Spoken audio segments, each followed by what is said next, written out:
মা বাবা শীতের মধ্যে তোমাকে খাওয়ায়, শীতের মধ্যে কত সুন্দর সুন্দর কাপড় নিয়ে আসে। ওই মা বাবার জন্য একটা জ্যাকেট, একটা সোয়েটার, একটা জাম্পার আনে না। ওই মা বাবা তোমার জন্য তোমার শখের জাম্পারটাই না দে। বাবাকে বলো, বাবা এটা আমার পছন্দ হয়েছে। বাবার জন্য না নিয়ে সন্তানকে আরো 500 টাকা বেশি দিয়ে নিয়ে দে। আমার সন্তানের ভালো লাগছে রে, ভালো লাগছে, এটা নিয়ে দে। কিন্তু বাবা বলে, আমার উপর আমি একটা কমলি দিয়ে সেই রাস্তা দিয়ে হাঁটবো। ওই বৃদ্ধ বাবার সঙ্গে খারাপ ব্যবহার করো। বাবা যখন ডাক দিয়ে বানাটা দরকার, যখন তোমার এমন সময় ছিল, তোমার মা তোমার বাবা যদি তোমাকে ছুঁড়ে ফেলে দিত, তোমার যদি মৃত্যু হয়ে যেত, কেউ কিছু তার পাইতো না। তোমার মা যখন তোমাকে খুলে রাখতো, এমন সময় ছিল তোমার মা যদি তোমার মুখের মধ্যে টিপা মাইরা ধরতো, তুমি জায়গার মধ্যেই শেষ হয়ে যাইতা। কিন্তু না না না, কত মায়া করছে তোমার জন্য। আরে যার মা নাই সে তো বুঝে মা না থাকার কষ্ট। ওর যুবক একটা ঘটনা বলি, আমার তোমার নবী রাস্তার মধ্যে বসে কান্না করে, মা মেরে গিয়ে বলে, মা মুহাম্মদ তুমি কান্না করো কেন?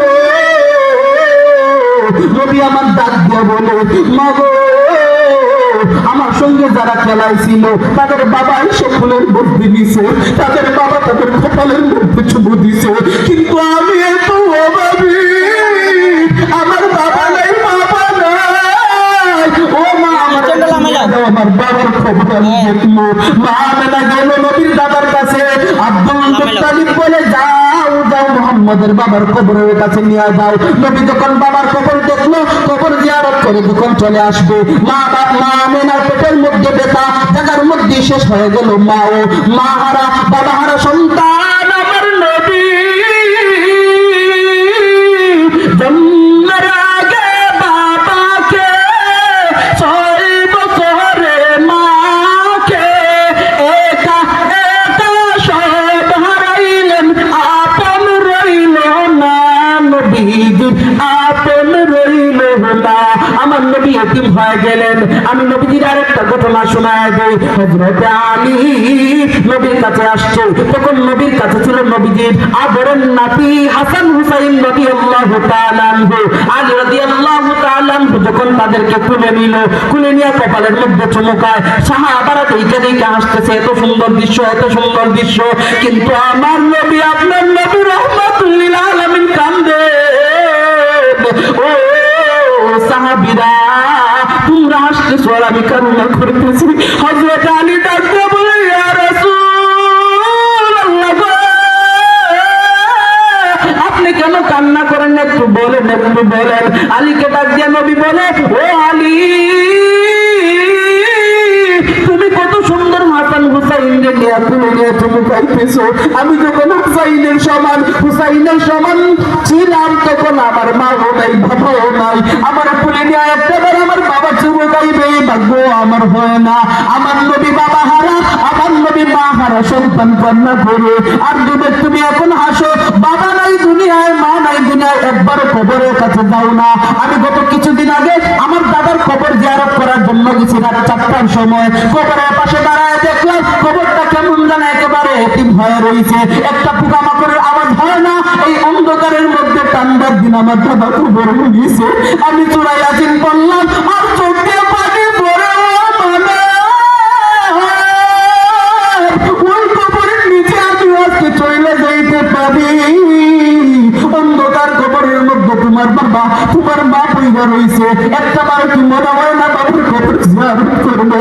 ও বাবা, ঠান্ডার মধ্যে শরীরের মধ্যে তুমি কম্বল নাও, লেপ নাও, রাজাই নাও, শরীরের মধ্যে কত রকম কাপড় লাগাও ঠান্ডা থেকে বাঁচার জন্য। কিন্তু ওই মাটাকে, ওই বাবাটাকে 3 টুকরা আর 5 টুকরা কাপড় দিয়ে মাটির নিচে রাইতে আসতো। একবার কি মনে হয় না আমার বাবাটা কেমন আছে ঠান্ডার মধ্যে? একবার গিয়ে খোঁজ নিয়ে দেখো, তোমার বাবা তোমার জন্য অপেক্ষায় রয়েছে, কখন আমার সন্তান আসবে। আর সন্তান আইসা কবরের পাশে দাঁড়ায় বলবে, রব্বির হামহুমা কামা রব্বায়ানি সগীরা। বাবা অপেক্ষা থাকে কখন আমার সন্তানের আমার জন্য দোয়া করবে। ওই বাবাটাকে কবরের মধ্যে রেখে আসতেন, একবার কি স্মরণ হয় না আমার বাবাটা কেমন আছে, আমার জন্য তোকে মাকে ভুলাছে, যে মা কান্দাতে নিজে ঘুমায় না, সন্তানটাকে কুলের মধ্যে নেয়। আমার সন্তানের কষ্ট হবে না, না মায়ের কষ্ট দেওয়া যাবে না। তুমি বড় হইয়া তোমার মার সঙ্গে খারাপ ব্যবহার করবে, মা বাবার সঙ্গে খারাপ ব্যবহার করলে চেয়ারম্যান মেম্বার যদি কিছু নাও বলে আমার আল্লাহর আরশে আজিম পর্যন্ত খেপে উঠে। এত সম্মান মা এবং বাবাকে দিছে, আর তোমার মতো সন্তান বড় হয়ে 2 টাকার মালিক হয়ে মাকে ভুলে যাও, বাবাকে ভুলে যাও, মাকে অপমান করো, বাবাকে অপমান করো, সুন্দরী একটা মেয়ের জন্য তুমি অপমান করো। এই সুন্দরী মেয়ে তোমাকে রাইতে চলে যাবে, তোমার মা তোমাকে ভুলবে না।